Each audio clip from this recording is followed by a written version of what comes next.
I'm Adam Rossen with the Rossen Law Firm, and in today's video, we're going to talk about a great trial win on a DUI case that we had. Most people think that if you blow 2 or 3 times the legal limit, they can't be beat. Well, this case we did. Most people think that if the client looks drunk or doesn't look good on video, that it can't be beat. Well, in this case, we did, so stay tuned.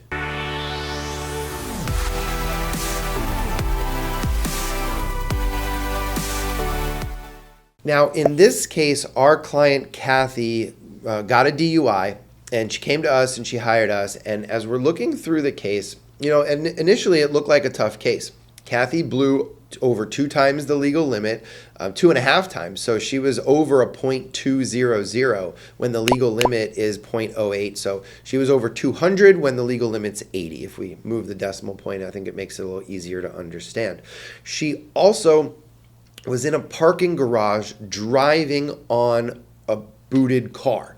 So she parked illegally in downtown Fort Lauderdale, and she was in this parking garage. And what did they do? They put a boot on her car.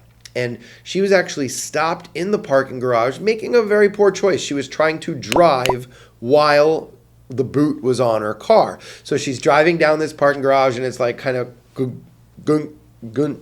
And in this particular case, here is the boot. So we have it, the boot goes like this. We can put my head through right here, right where the tire goes. And this is the boot. It's actually pretty heavy, and it's pretty cool to see this. And so she had it, and we had it. And this case, our attorneys, Susan Lawson and Scott Simmons, did a phenomenal job on this case. So a lot of lawyers, especially criminal lawyers that pretend to be DUI lawyers, they're going to look at this, they're going to take the case, they're going to charge low fees, they're not going to do much work, and then they're going to tell the client, well, you blew really high, you made a stupid choice, you must have been wasted because you were driving on a booted car, you're going to have to take the plea. And that's not what we do on any case, and that's especially not what Scott and Susan did. So they're working the case up. They're watching, the DUI camera, the body camera footage. They're watching everything, looking through the reports with a fine-tooth comb. And we realized that there were some serious errors with the procedure for the breath results in this case. So what did we do? We filed a motion to suppress to exclude the breath results, to say that in this particular case, the police violated our client's rights, and they never should have got the breath results that they did. Now, we talk in many other videos about how inaccurate and unreliable these breath results are. We're not going to go over to that in this video. If you want to watch those, we have them all up on our YouTube channel. We can probably link them up here. And definitely I want you to watch those videos where we eviscerate the science behind the breath test. And this case was more of a procedural violation with the breath results.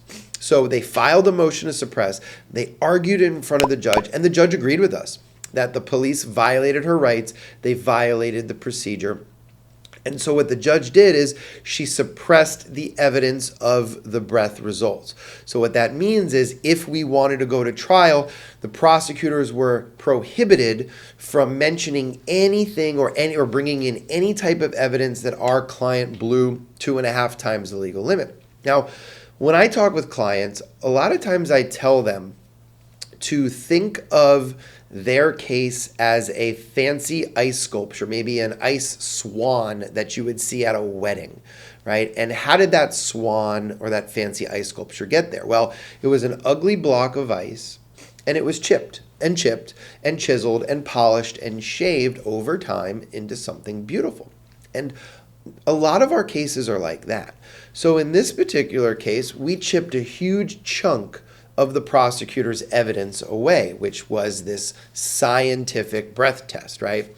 Which is a good thing because, yes, at trial we could have attacked the science like we quite often do, but it's better to not even have to go there if we don't have to. So huge win right there.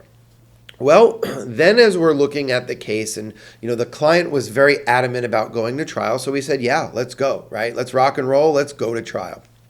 And as they're preparing, one of our attorneys, Scott, did an amazing job with some pretrial work and some motions that he filed to ask the judge to rule that by definition, a car that was booted was immobilized. Immobile, which therefore means that the car could not be driven. Now, why is this distinction so powerful? Well, the very first element that the prosecutors need to prove in any DUI is driving a vehicle or what's called actual physical control of a vehicle. And pursuant to either one, they have to show that the car was operable, meaning that it could be driven. And in this particular case, right, even though the officer saw her trying to drive and the kind of, moving with this big boot, if the jury or the judge was to say that the car was inoperable, was incapable of being driven, well, then we win the case because they cannot prove element one. We win the case on whether it's a technicality or not, whatever you want to call it, we win because there's no way that they can prove element number one. So Scott did an amazing job on this, and he convinced the judge to say that this boot prohibits the car from being operable. And this was a particular case where the prosecutors had come down really hard on our client. They wanted jail. They did not like her. They were just being very difficult and not really working with us. And actually, the judge didn't particularly like her either. And the judge was tough on our client. But the judge made the right rulings in this case. So when Scott filed that motion, the judge agreed and said, you know what, Mr. Simmons, this boot on the car does prevent the car from being operable. And this case was mid-trial.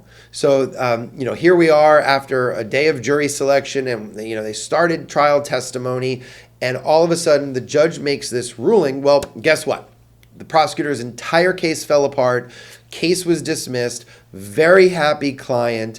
And that's just an example of thinking outside the box. A lot of other lawyers wouldn't have done that. And we have an amazing team here at the Rossen Law Firm. So that was a great trial win. We don't get to go to trial every single week. We do go to trial quite a bit, but this was a great opportunity to push it along aggressively and chip away, and then get a great result. Sometimes you don't need that big knockout punch. You just need to punch away. And then when it comes to the 12th round, that's when you finally win that boxing match, right? And that's what we did for our client. Client was super happy. So remember, there's many ways to beat DUI cases, especially ones that other people might consider unbeatable. When you have the right team that's thinking outside the box, again, we're very happy for our client to achieve their best future. If you have any questions at all, need any help, want to discuss your case, we're always here. We're always willing to talk. You can reach us at 754-206-6200.